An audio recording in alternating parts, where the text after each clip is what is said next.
Cavalier for life. That's quite a statement. What do you think makes him so confident about that? I mean, we take this thing one day at a time. Um, but Tristan is, he's really the heartbeat of this team. I think every possession you see him out there in the paint, outman by himself, going to war with 3 or 4 guys at a time, and he comes up victorious. And so he gives us a toughness and the edge that we need, that we thrive off of. So I know we love him. I love him. And he's a Cav right now, so that means he's a Cav for life. Is there anyone remotely as edgy as he is on your team, and how important is it to have that ingredient? I mean, when you have a guy like him, you really have a special player. There aren't very many guys in this league like him, and honestly, there are very few guys I've seen in my time in the league with the motor and intensity that he brings. So he's a unique player, and that's why we desperately need him. He studied Rodman, apparently, films of Rodman rebounding. What do you think he got out of that? I think it's, in your mind you look at it and say, hey, you have to be relentless. But until you watch someone actually do it, you don't realize how much work, how early in the possession they start to do their work. And so for a kid like him who's a visual learner, it was very good for him to get that at an early age, because it's something that set the mark for him. And every day he comes to practice, every night he goes out there to try to perform. Expect he'll color his hair eventually later in his career? No, I think those days of guys coloring their hair are long gone. In your 1 year in Cleveland, have you picked up what pro sports mean to this town, and what, if you guys get that fourth win to make to the finals, what that release or celebration would be like for Cleveland? I know the winters are cold, and so when it's 20 below outside and you're snowed in, and all you have is the game of basketball, the fans, they watch. And so it's something that over time families have brought their kids up watching basketball, watching baseball, watching the Browns. And so this is a sports town, because everywhere you go, there are season ticket holders who've been there for 15, 20 years. And that's the sign of a town that embraces and loves their sports teams. You've played in a few different cities during your career. What anecdotes can you share about things that you've heard from people here in Cleveland about what it would mean to them to get to the finals and to win it? The fans here, they're here every day. Win, lose, or draw, they're here every day. And the ultimate reward would be to get them a championship. And so when you know that the fans will show up for you regardless if you're winning or losing, you know that that they love you, that there's sincere love. And that's when you thrive your best. So that's why we're out here pushing, trying to win one more game to get us one step closer to achieving that goal. What do you picture the reaction would be like outside the arena, between the stadiums? The Indians are playing tomorrow night. Could be a lot of people out there. I mean, I get here so early, I can't even tell you what the streets look like. But I know deep down in my heart that the city is a buzz with the prospects of what we can do. And we're looking forward to making them proud. James, you've seen LeBron push through pain and kind of grind through games. Have you ever seen him do anything like he did last night? Last night was unbelievable. I haven't seen him do anything on that level. I think the stats show he hasn't done anything of that level. And to do it in the fashion that he did, after starting 0 for 10, it just shows he's resilient. And he's the world's best player for a reason, because when you need him, he shows up. What does that mean then for team morale and confidence when you see him do that? We know we have the world's best player, and when he's playing like that, the least we can do is show up and do our part. And if we do that, we'll be a very good team. You've been on the Heat teams, and you've seen what LeBron did. He said this will be his toughest challenge. Why do you think that's the case? I mean, because it's a different situation.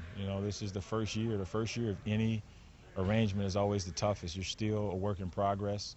You don't have the ability to sit back and analyze and have an off season to say, hey, let's tweak this, let's tweak that. You do everything on the fly. And usually teams are motivated to play you. They're going to give you their best because, you're the center of the sports talk world. So this will be the hardest thing ever, because every year we've always said to win a championship is the hardest thing you'll ever do. He compared last night to San Antonio Game 1 last year. That obviously looked a little bit more extreme in terms of dehydration. But was there any similarities for you watching him last night compared to that night? Yeah, that game in San Antonio and the game last night, he was live every play. I don't think he got a chance to rest. On defense, he was active, catching the ball and pushing it in transition. He was attacking on the post, so he was playing every facet of the game extremely hard. And at some point, if you play 46 minutes in overtime, you're definitely going to get exhausted. The other day, he made a comment about why he's better now as a player and as a man, and he said, "My hard drive is bigger. I've learned an awful lot over the last years." You've been with him for some of those years. Where do you think his hard drive has gotten bigger? Everywhere, every facet of the game. His resiliency. He's had his moments where he's had late game opportunities and he's failed, and he's had some where he's succeeded. He's had opportunities where he started fast and fizzled late, and then he's had games like last night where he started slow and then came on strong. So just being the leader of a team where everything starts and stops with you, I think he's become a lot more comfortable with that, and he's found a way, regardless of the moment, to make his teammates better. What would it mean to you to go to 5 straight finals with him? It's special. I mean, as a kid, you dream of having the opportunity to play this game, the ability to do it 5 straight years in the finals, and pursue a third championship is something that you have to relish, and it's a blessing. And to have a friend and a teammate like him, whose only goal is to make it to that level, it makes it a lot easier on us, I'll tell you that much. James, what does it say about you that he wanted you to come with him? That he said, "Okay, if I want to try this again, I want James Jones there." I think he thinks I'm a pretty good shooter, but more importantly, we talk a lot. He knows that for me, it's whatever it takes to help the team win. I gave up stats and personal accolades and things a long time ago when I realized that the only way to win a championship is to sacrifice. And so he knows that myself and the rest of those guys in that locker room are willing to do whatever it takes to help him and his team succeed.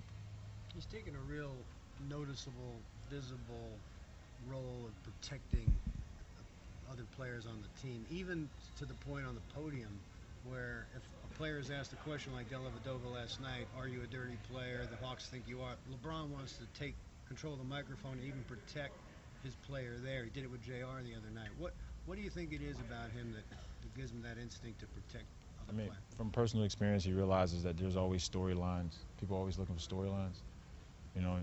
If you can't attack him because he's playing extremely good basketball, you attack the people around him. You try to, like we said, find a chink in the armor.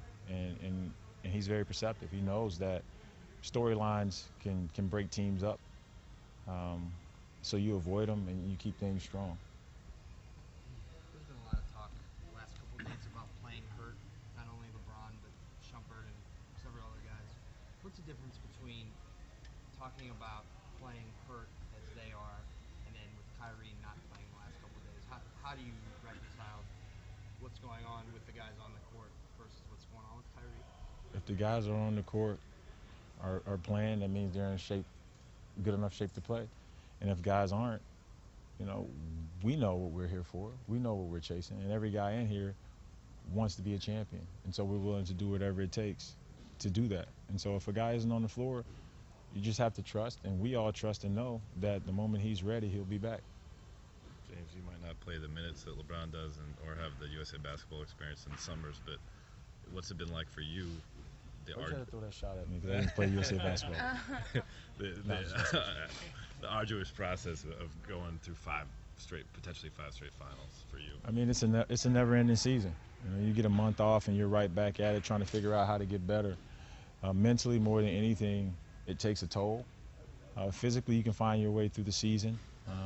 Our bodies are trained to be able to sustain it, but mentally, you just have to find a way to refresh and get sharper. And so, as a veteran, as an older player, you watch more film. You have more conversations with your coaches. You interact better with your teammates to try to refine the process. But it's tough. There's no shortcut for it. We played a lot of basketball. He's played a lot of basketball. It wears on you, but in the pursuit of that goal, you just have to find a way to push through. Do you ever think about guys like Chris Paul or Carmelo Anthony never got to or haven't got to that level yet, and the fact that you're going to have a chance to potentially do it 5 times? I'm just grateful for the opportunity, and I look at those guys who are very good players, great players, knowing that's their goal, that's their dream, is to achieve this level, and so I count myself blessed, and and I don't take it for granted.